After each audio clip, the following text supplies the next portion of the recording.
تعلیم کے معنی علم حاصل کرنے کے ہیں، جبکہ نسوہ عربی زبان کے لفظ نساء سے ماخوذ ہے جس کے معنی عورت کے ہیں۔ تعلیم نسوہ یعنی عورتوں کی تعلیم۔ دنیا کی تاریخ اور قوانین عالم سے واقفیت رکھنے والا ہر شخص بخوبی جانتا ہے کہ دنیا کی سب سے عظیم طاقت کہلانے والی تنظیم اقوام متحدہ نے اپنے منشور میں علم حاصل کرنے کو انسان کا بنیادی حق قرار دیا ہے، جبکہ اسلام نے علم حاصل کرنے کو فرض قرار دیا ہے۔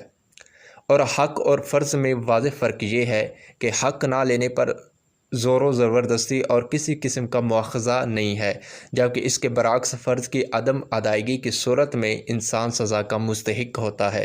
اس سے بھی پتہ چلتا ہے کہ حصول علم کی سب سے زیادہ اہمیت، فضیلت اور تاکید مذہب اسلام میں ہی ہے۔ فی زمانہ مردوں کے ساتھ ساتھ عورتوں کو بھی اپنی ضرورت کے مسائل اور علم سیکھنا چاہیے۔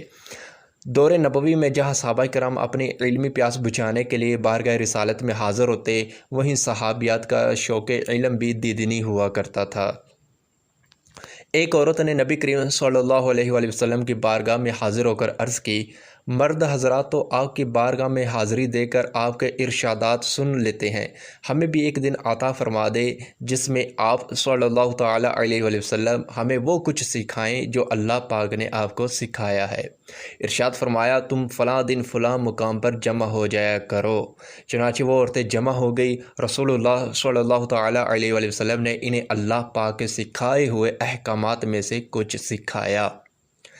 اسی طرح ایک موقع پر آپ صلی اللہ تعالیٰ علیہ وآلہ وسلم نے تعلیم نسواں کی ترغیب دیتے ہوئے ارشاد فرمایا، جس کی ایک بیٹی ہو وہ اسے اچھے آداب سکھائے، اچھی تعلیم دلائے اور جو نعمت اللہ پاک نے اسے دی ہے ان میں سے خوب خرچ کرے تو یہ بیٹی اس کے لیے جہنم سے رکاوٹ بن جائے گی۔ اسلامی تاریخ کا مطالعہ کرنے سے معلوم ہوتا ہے کہ خواتین اسلام عبادت و ریاضت کے ساتھ ساتھ علم حدیث و تفسیر، درس و تدریس، وعظ و تقریر کے ذریعے اپنی خدمات سر انجام دے کر علمی مقام میں کئی مردوں سے ممتاز قرار پائیں۔ حضرت سیدنا عروہ رضی اللہ تعالیٰ عنہ فرماتے ہیں، میں نے لوگوں میں سے حضرت عائشہ صدیقہ رضی اللہ تعالیٰ عنہ سے بڑھ کر کسی کو قرآن، میراث، حلال و حرام، اشعار، عربوں کی روایات اور حسب و نسب کا عالم نہیں دیکھا۔ حضرت سیدنا ام سلمہ رضی اللہ تعالیٰ عنہ کو بھی علم فقہ میں خاصی مہارت حاصل تھی۔ آپ کا شمار فقیہ صحابیات میں ہوتا تھا۔ مشہور تابعیہ حضرت حفصہ بنت سیرین رحمۃ اللہ علیہا علم تجوید و قرات میں اپنا ثانی نہ رکھتی تھی۔ فاطمہ بنت محمد بن احمر سمرقندیہ کو علم فقہ میں کمال دسترس حاصل تھی۔ آپ رحمۃ اللہ علیہ کو اپنے والد گرامی کی لکھی ہوئی کتاب تحفۃ الفقہاء مکمل یاد تھی۔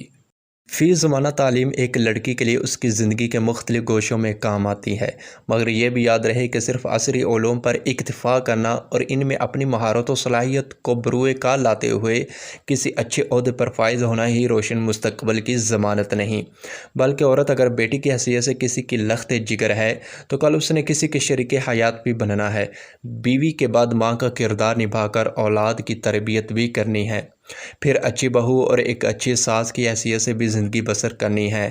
تو صرف عصری علوم کے حصول سے ہی ایک عورت اپنی یہ ذمہ داریاں اچھی طرح نبھا سکتی ہے، بلکہ اس کو ایک اطاعت گزار بیوی، خدمت گزار بہو اور ایک سلیقہ شعار ماں بننے کے لیے دینی تعلیمات سے آشنا ہونا ہے، حد ضروری ہے، کیونکہ ایک دینی تعلیم یافتہ عورت اپنی اور اپنی اولاد، خاندان اور رفتہ اصلاح معاشرہ کے لیے اہم کردار ادا کر سکتی ہے۔